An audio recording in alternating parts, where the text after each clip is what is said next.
Bonjour à tous, bienvenue sur la chaîne NMOS. Aujourd'hui, je vais vous présenter comment bien choisir votre véhicule. Pour certaines personnes, ils vont dire j'y vais au feeling, je verrai bien ce que je vais trouver selon l'occasion du moment, selon mon budget.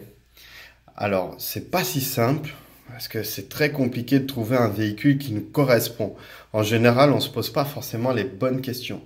Qu'est-ce qu'on souhaite avoir comme véhicule? Quel est notre besoin au quotidien de celui-ci? Ou alors, une chose toute simple, est-ce qu'on en a vraiment besoin? Auquel cas, bon, la solution, voilà, c'est tout trouvé. Deux petites choses. Qu'est-ce que vous faites au quotidien? Quel est votre trajet quotidien avec ce véhicule? Si vous allez prendre le pain au coin de la rue, vous allez me dire, vous avez 500 mètres à faire, 200 mètres. Je vais vous dire tout de suite, si c'est ça votre besoin pour un véhicule et que vous voulez vraiment un véhicule, prenez un électrique, quoi. Ça, vous allez gagner du temps. Ça va être très bien. Pour les gens lambda, jeune actif, il va bosser tous les jours au quotidien. Et il a eu l'occasion d'avoir un appart en ville. Son boulot est à 1 kilomètre, mais comme il y a les bouchons, il a 1 heure et demie de trajet. Je lui conseillerais concrètement un véhicule essence, une petite citadine. Si le gars il sort pas de la ville, une petite citadine c'est très bien. C'est efficace, c'est pas cher en entretien, ça se gare partout, efficace. On va attaquer le vif du sujet. Pour les papas respectables qui ont, allez, 1 heure et demie de trajet en pleine campagne, ouais, ou même 3/4 d'heure de trajet en pleine campagne, ça marche aussi. Et qui ont envie d'un véhicule un peu plus puissant, hein, avec un peu de patate, en sachant que les citadines, il y en a des très puissantes aussi, hein. Il y a moyen de se faire plaisir. Mais pour le père de famille, une petite citadine pour aller en pleine campagne, c'est pas top. Mais un petit véhicule assez puissant, sympathique, ça peut être pas mal en diesel parce que forcément, beaucoup de trajets et si on veut limiter le budget du carburant, c'est pas mal. C'est plutôt une bonne idée. Donc, on a trois hypothèses qui font orienter sur chacun des véhicules. Donc, vous direz, ouais, mais famille nombreuse en ville, ça fait quoi? Bah, monospace essence. Voilà. Famille nombreuse en campagne, monospace diesel. En sachant qu'un diesel, pour qu'il soit optimisé, il faut rouler environ minimum une demi-heure et après tout le reste est optimisé. C'est-à-dire que vous encrassez plus. Au bout d'une demi-heure, votre véhicule se décrasse, entre guillemets. Par contre, si vous faites que rouler une demi-heure, vous arrêtez, vous reroulez une demi-heure et vous vous arrêtez, vous ne faites que encrasser votre véhicule. Dans ce cas, pas utile. Mais quand je dis rouler, c'est rouler. C'est pas passer 1 heure sur place dans les bouchons. Ça marche pas. Donc voilà. Après, pour beaucoup d'autres d'entre vous, il y en a beaucoup qui se posent certaines questions. Des questions du style, bon, je vais acheter un véhicule, mon budget, concrètement. Mon budget est assez limité, donc qu'est-ce que je vais prendre comme véhicule? Donc forcément, vous allez vous pencher sur un véhicule d'occasion, si vous voulez pas faire un crédit. Ça va de soi. Par rapport à ça, vous avez tout de suite la petite ampoule qui s'allume là-haut, là, et qui vous dit, bah, je vais pencher sur quelle marque. Tout ça dépendra de votre budget. Et surtout, dépendra de ce que vous voulez. Un véhicule premium, un véhicule lambda ou un véhicule low cost. Tout dépend de vous, de ce que vous aimez, de ce que vous voulez aussi retrouver dans votre véhicule. Forcément, si vous voulez les derniers trucs à la mode, le GPS, le truc, le machin, vous me direz, vous pourrez avoir ça dans un véhicule low cost. Enfin, il y a certains véhicules low cost qui n'ont rien de tout ça, hein. Mais vous aurez plus de facilité à trouver ça dans un véhicule premium ou lambda un peu plus récent que sur un véhicule low cost.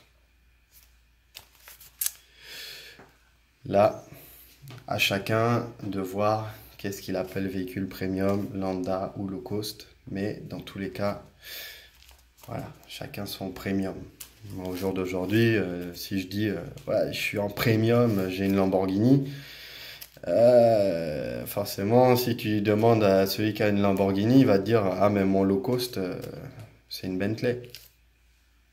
Chacun a son niveau de. Ouais. Après, vous avez la longévité. En général, quand on prend un véhicule d'occasion, on se pose la question à partir de combien de kilomètres je vais avoir beaucoup de soucis avec mon véhicule. Donc là, on se dit, bon, par rapport à mon budget, est-ce que je vais investir? Combien de temps je vais garder mon véhicule avant de penser en changer ou me dire combien de temps je vais le garder et je vais être tranquille. Pour la plupart d'entre vous, vous allez partir sur 3 à 5 ans. Tout dépend du nombre de kilomètres que vous faites, tout dépend de comment vous usez votre véhicule. Mais vous saurez qu'un véhicule qui a par exemple, je sais pas moi, d'occasion qui a 200 000 kilomètres, si vous partez sur une marque premium, vous pourrez peut-être espérer atteindre les 600 000 kilomètres. Je dis espérer parce que ça c'est sur le papier. Mais qui a 200 000 kilomètres, allez, penchez plutôt pour partir jusqu'à 300-350 000 kilomètres. C'est déjà vraiment pas mal. Pas mal, et il faut rester vraiment sur des véhicules premium. Ça vous permettra d'éviter des surprises qui vous feront dire bah, finalement, j'ai peut-être changé de véhicule plus tôt que prévu. Ensuite, pour les options. Donc on en a parlé tout à l'heure en disant les options, bon, vous aurez plus de facilité à les trouver sur un véhicule premium ou d'occasion, en sachant que les options fait monter le prix de la voiture. Pareil. Donc une voiture avec beaucoup d'options, vous avez plus de chances à la trouver avec 200 000 km avec votre budget que moins d'options. Et du coup, là, le kilométrage, il vous laisse un peu plus de marge, genre 160 000. Peut-être, voilà. Donc le tout reste à voir. Et puis bon, je pense qu'il y a des options de base maintenant, vite électrique par exemple. Enfin, moi ça fait longtemps que j'ai plus de, de voiture avec la manivelle pour descendre la vitre. Vous me direz, il y en a, hein, c'est pas un drame. Mais pour moi, c'est mon choix personnel, c'est indispensable. J'arrive au péage, j'appuie sur mon bouton, ma vitre descend, je paye mon péage et voilà.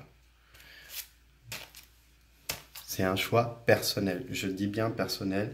Chacun a ses choix. Il y en a d'autres qui vont me dire la clim, c'est indispensable. Je ne supporte pas de transpirer l'été dans ma voiture comme un porc. Bon, voilà. La clim, minimum. Il y en a d'autres qui vont me dire ah, il me faut le GPS sur la voiture parce que j'aime bien avoir un bel écran sur le truc, le tableau de bord. C'est indispensable pour moi. Voilà. On va avoir chacun plus ou moins. Voilà, des attirances pour certaines options qui vont nous paraître indispensables. Ensuite, on a la puissance du véhicule. Alors, c'est sûr qu'il y a le premier facteur qui va être l'assurance. Ouais. Si vous venez avec une Ferrari et que vous avez eu votre permis il y a 2 jours, l'assureur, bon, il va vous dire vous avez un bon budget à me consacrer. Et encore, il faut qu'il soit convaincu.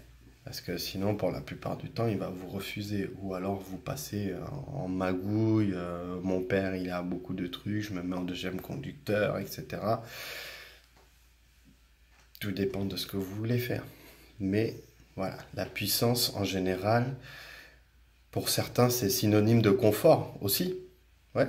Le gars qui va faire de l'autoroute, il va être plus à l'aise avec une voiture qui fait 300 chevaux que la voiture qui fait 70 chevaux parce que il sera obligé d'appuyer au plancher pour arriver à une certaine vitesse alors que la voiture à 300 elle va y arriver assez rapidement. Donc ça reste du confort et bien sûr c'est très lié aussi au budget. Une voiture qui a 300 chevaux, elle coûtera en général beaucoup plus cher qu'une voiture qui a 60 chevaux. C'est normal, ça ne vise pas la même cible de clients. Ensuite, pour la suite, surtout, là, vous arrivez devant le vendeur et pour lui, c'est une superbe affaire, c'est une superbe occasion. N'hésitez pas, il faut que vous l'achetiez. Deux choses. N'hésitez pas à vérifier tout ce qui a été fait en entretien. Si c'est régulier, oui, les entretiens, c'est bien que vous ayez 4, 5, 6 factures. Mais si vous voyez qu'il y a 3 ans d'écart entre la 5e et la 6e facture, pendant les 2 autres années, c'est passé où? Enfin, il n'y a pas eu d'entretien, la voiture n'a pas bougé, qu'est-ce qui s'est passé? Donc voilà, vraiment se méfier de l'entretien, du suivi au quotidien du véhicule, parce que ça va déterminer l'état général de ce que vous ne voyez pas. La carrosserie, elle peut être très belle.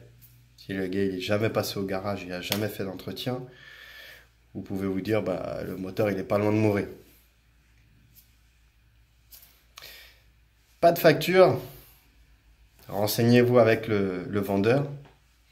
Si c'est son véhicule, qui n'est pas revendeur, demandez-lui ce qu'il a fait dessus. Il peut être mécanicien. Demandez-lui tous les combien de temps, par exemple, il fait sa vidange, en sachant qu'une vidange, c'est au moins une fois par an. Donc, par rapport à certaines réponses, vous allez avoir un indice. Si le vendeur, il est là pour vous baratiner, forcément, vous allez vous dire, mince, lui, il essaie de me la mettre à l'envers, donc bon, on va essayer d'éviter son véhicule, tout simplement. Très important pour les entretiens, pour des gens qui ont des voitures, qui vont voir des voitures qui ont plus ou moins 150 à 200 000 km. Impératif, courroie de distribution. Ça a été fait ou pas? Embrayage, ça a été fait ou pas? Les amortisseurs, sachant que les amortisseurs, c'est pour la plupart des véhicules tous les 80 000 km. Donc, ça a été fait ou pas? Voilà, des entretiens de base, distribution, embrayage, suspension.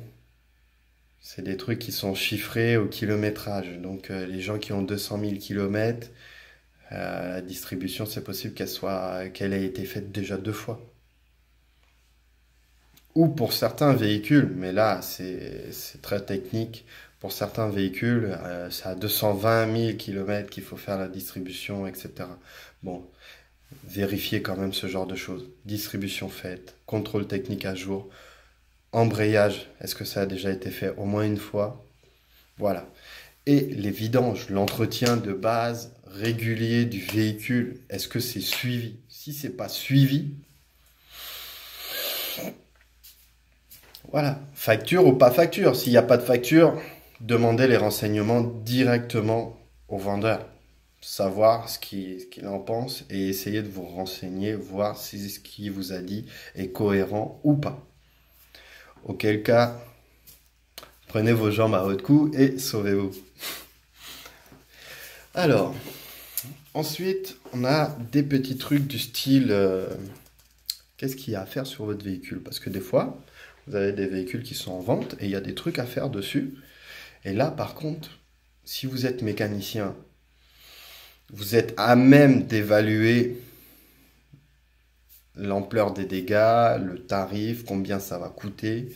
Si vous n'êtes pas mécanicien, très vite, vous vous retrouvez dans une impasse et dans le flou total. Normalement, vous pouvez essayer le véhicule.